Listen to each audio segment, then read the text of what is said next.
hi friends papaya करी చేయడం ముందుగా ఇది పొట్టు తీసుకుందాం ఈ విధంగా పొట్టు తీసుకున్న తర్వాత కట్ చేసుకోవాలి ఈ విధంగా కట్ చేసి పెట్టుకోవాలి కరి చేసేద్దాం ఇప్పుడు ఎండు కొబ్బరి ఈ ముక్కలుగా చేసుకొని వేయించుకోవాలి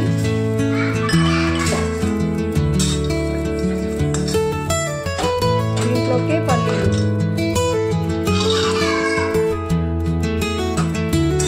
ఇలా కలుపుతూ వేయించుకోవాలి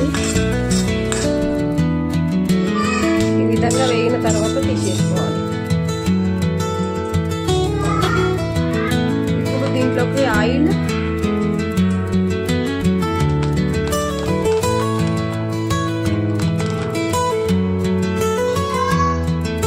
జీలకర్ర ఇప్పుడు దీంట్లోకి ఆనియన్ ఇప్పుడు దీంట్లోకి మిర్చి వేయాలి ఒకసారి కలుపుకోవాలి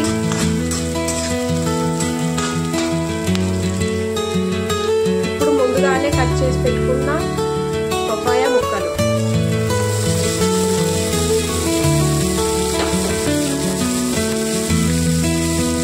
కలుపుకోవాలి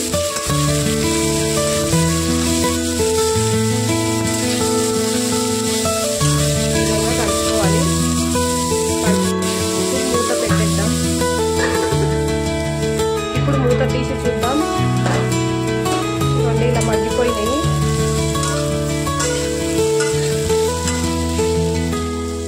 ఇప్పుడు దీంట్లోకి సాల్ట్ కొద్దిగా పసుపు తగినంత కారం పొడి దీంట్లో ఒకసారి కలుపుకుందాం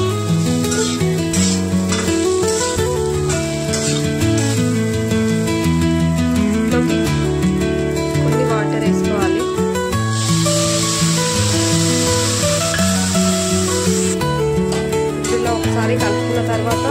మూత పెట్టేసుకోవాలి కొద్దిగా అల్లం వెల్లుల్లి పేస్ట్ తీసుకొని కలుపుకోవాలి మళ్ళీ మూత పెట్టుకొని ఒక 10 నిమిషాలు మగ్గనివ్వాలి 10 నిమిషాల తర్వాత మూత తీసి చూద్దాం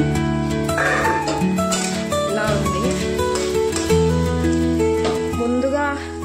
కొబ్బరి పల్లీలు మిక్సీకి వేసి పెట్టుకున్నాం కదా అవి వేసేద్దాం పొడి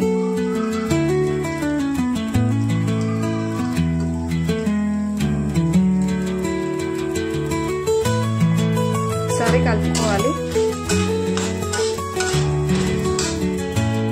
ఈ విధంగా కలుపుకున్న తర్వాత మరో 2 నిమిషాలు మూత పెట్టి మగ్గించాలి 2 నిమిషాల తర్వాత మూత తీసుకుంటాం లాస్ట్లో ఇంత కొత్తిమీర